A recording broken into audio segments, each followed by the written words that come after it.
this is it, right, for England? You get a feeling if they don't win this, they're going home. Yeah, I think either team, if they don't win, that's curtains for them, I think. Yeah, for sure. Okay, but Rob Key, England's director of cricket, he's come out and said that England have overthought the conditions. And Moeen Ali is saying in the press conference we just heard that perhaps we need to go back to our aggressive best. But you've spotted something. You think their balance is wrong, and that's the reason why they've struggled so far. Yeah, look, prior to this this tournament, this World Cup, a very big one, they had a pretty successful team, a formation, which included Jason Roy. Now, Jason Roy got injured in the last 3 games in England with their warm-up games against New Zealand, I think. And then Brooke came and he set the world on fire, and then everybody was wanting Brooke, and poor old Jason Roy missed out. Wait, hang on, just to continue this, can we bring up England's squad, travelling squad, as Dav talks over what's sort of gone wrong? Sorry, you were saying Harry Brooke came in, yeah. Yeah, Brooke came in, and all of a sudden you had a different opening partnership. He was Bairstow and Bairstow and Roy, but now you have Bairstow and Malan, who we just That's saw. right, Malan was batting 3, Root 4, you know, Livingston and all those guys, and they were very successful with it. All of a sudden, you know, you've changed that combination. Stokes comes in, as you know, everybody would like to welcome him in there, but it changes the dynamic. You know, as good as he is, he's coming in cold, and you know, he got 100 in that not a practice match, an ODI. So yes, we all know how good he can be, but it just changes the whole thing. So, you know, that may be also a pretty good contributing factor. Yeah, that's right. But as Rob Key said, you know, they won the toss on flat batting tracks, and they've asked the opposition to bat. That's stupid. Yeah. But having said that, they made 3 changes in the last game. Yeah. Do you think they need to make an aggressive change? Drop Johnny Bairstow, who's not got runs. Let's bring up England's top performers at this World Cup and ask their captain Joss Buttler, because at least he is starting, to go up the order to provide that intent which is missing, even though he hasn't got that many runs, but he's still striking at over 110. Yeah, that's right. So that's an option for them to do, you know. But now you're playing at Chinnaswamy, where you... Lots of runs. Lots of runs, so you perhaps might want to give another chance to a very good player in Johnny Bairstow, and if he doesn't perform, then I think that maybe, you know, the door might be closing on him. But that's certainly an option to think about the captain going back up, which he does in the shortest format. He can easily do it in this 50-over game, but I rather think they might just stay with John Bairstow. Okay, let's bring up Sri Lanka's top performers, and they have a change there. We have numbers for Angelo Mathews, and you've been saying from the very start they made a big mistake by not getting Angelo Mathews as part of the travelling party. The batting has been scoring runs. It's their bowling which has been a big letdown. Let's bring up the bowlers. Let's bring up Sri Lanka's bowlers, and that will show how poor they've been, because apart from Madhushanka, you look at the economy rates, 7, 6, almost 10. And now Pathirana has gone home. And it's 11 and 5 and everyone else is on 2, or they don't have any more bowlers after this who've picked up wickets. No, that's right. And if Angelo was going to play, it would be nice if he could bowl a few overs. But he's not doing that much these days either. So he's their Ben Stokes. Yeah, hard to see him forcing his way into that top 6 batsman.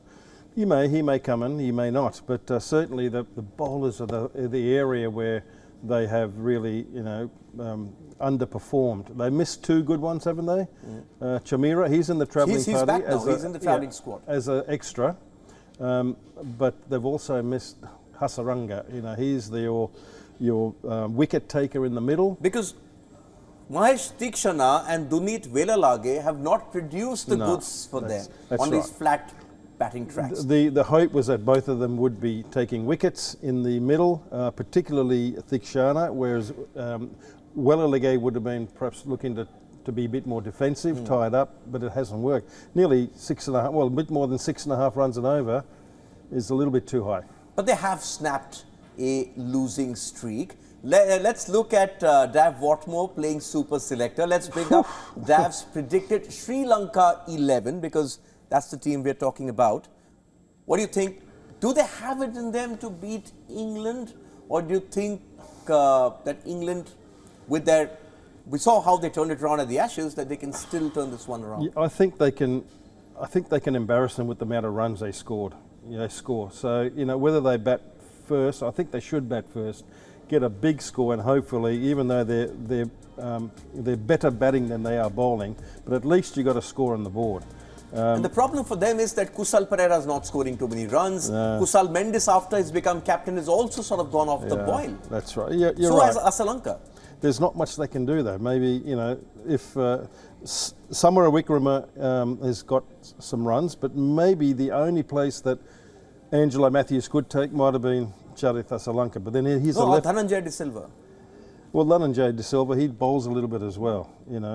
I don't think Angelo's going to do much bowling, but let's see. I mean, I could be wrong, and I've retained the leg spinner.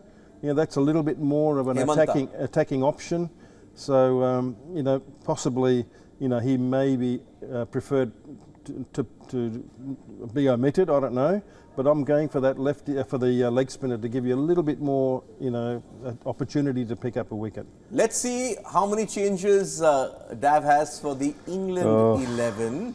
Okay, run us through this. Let's bring up your predicted England 11. You've gone with Bairstow. Any changes? Yeah, well, you could have a number, or you could have one or two. There was one definite forced change with Topley being injured, so he had to go out. You've got Moeen back in. Okay. Look, yeah, I'm thinking it's played one game. It's Chinnaswamy. You need a bit of experience. I know he's a spinner. You still got 1, 2, 3 fast bowlers and 3 spinners. So maybe they can go back to that formation. I'm a little unsure, to be honest with you, because they made 3 changes before and they could do it again. Okay. But let's look at how this translates into the key battles that Dav Whatmore always sets up for us. Yeah. First up, he's got Johnny Bairstow. Last game. The under fire Johnny Bairstow. Last chance. Against Mahesh Theekshana. Well, it's his last chance, I think. So he has to really make an effort this one. And he's got a good surface in which to do it. And Theekshana has been using the new ball and doing a reasonable job. I know we get 5.5. Yeah, 5.5. He would love to have more wickets, I know, but it's a very difficult time to bowl, and he seems to be the preferred option along with the lefty Madhushanka. So okay, I think that's a good battle. Let's bring up the next battle, and England have gone off the boil ever since Joe Root stopped scoring runs. He got runs in the first 2 games. Okay, they lost 1, they won 1, and you've got him against Madhushanka, who's taken 8 wickets in the last 2 games. Yeah, he's got a couple of bag of. Yeah, he's always been, to me, very good potential to to bowl lefty and swing the ball, pick up wickets. That's what he's been doing, and he's deceptive in pace as well. So he's a good prospect for this. And now, Joe Root's in a bit of a trough of form, so that you just may work into Dilshan Madhushanka's his advantage. Okay, let's look at the next one, and this is where you've got the spinner in, an aggressive option there with Joss Buttler, and you've got him against Dushan Hemanta. Like, he could go the journey, there's no question, but it's a bit of a risk and reward thing here. If Dushan next spinners are getting hammered in this World Cup. Adil Rashid's going for runs. Yeah, I know. But Zampa's going for runs. Zampa's coming back. Yeah, I think you'll find he's turned the corner, and that's a good thing for Australia. But this guy here, they haven't got much choice either, Diggy. Who else can play? At least this guy might give you a wicket, and that could be important when you're playing England. But let's see how that battle. Just get some panic in there because they've not been doing well. Let's see how this goes. Okay, next one. What has he gone for? He's gone for Kusal Perera. I'm surprised Kusal Perera ahead of Kusal Mendis against Willie, who's hurting. He's not been given a contract, full contract. Oh. So he wants to prove somebody, maybe. But a couple of games ago, he did well. And this is a good surface for him to be aggressive. Even a little mishit might just travel over the boundary. If he does get going, it could be very embarrassing to the England bowlers. But certainly, as a left-arm pacer, who's, if he plays, I think he'll be given the new ball. Okay. So that's one battle I think you could be looking forward to. I think we've got one more. You've gone for 6, have you? Yeah, no, well, this guy got 100. Yes, he did. You know? So very quickly, we're running out of time, but Yeah, you've this got is him the against last one. Rashid. This is the last one. Yeah. Rashid is England's attacking option, but Yeah. he's going for runs as well. Speaking of wickets, but he's going for runs. But he needs to come in. Yeah, you need wickets. Very difficult to restrict on that ground. So I'm going for Adil Rashid to bowl his leg spin and googlies and flippers to the last century maker. Sadira Samaraweera. Samaraweera. Okay. Both England and Sri Lanka cannot afford another defeat.